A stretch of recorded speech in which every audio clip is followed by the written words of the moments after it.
Hi అండి. అందరూ ఎలా ఉన్నారు? ఏ మాటకి ఆ మాట చెప్పుకోవాలండి.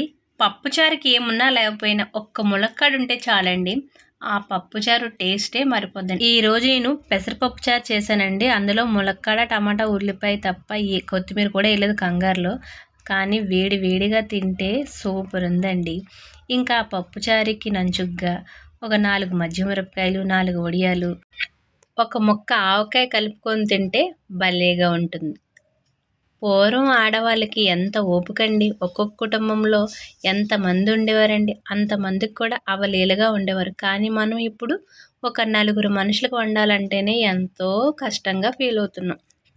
అప్పటి ఆడవాళ్ళు శారీరకంగా చాలా కష్టపడి పని చేసేవారు. ప్రతి పనిని వారే స్వయంగా చేసుకునే ఒక బట్టలు ఉతకడం కానివ్వండి, ఏ పనైనా సరే వాళ్ళు స్వయంగా వాళ్ళ చేతులతో శరీరం అలసిపోయేలా పనిచేసేవారు. అందుకే అంత దృఢంగా ఉండేవారు. కానీ మనం ప్రతి చిన్న పనికి ఆ మిషన్ల మీదే ఆధారపడుతున్నాం. అది లేకపోతే మన జీవితమే లేనట్టు ఫీల్ అవుతున్నాం.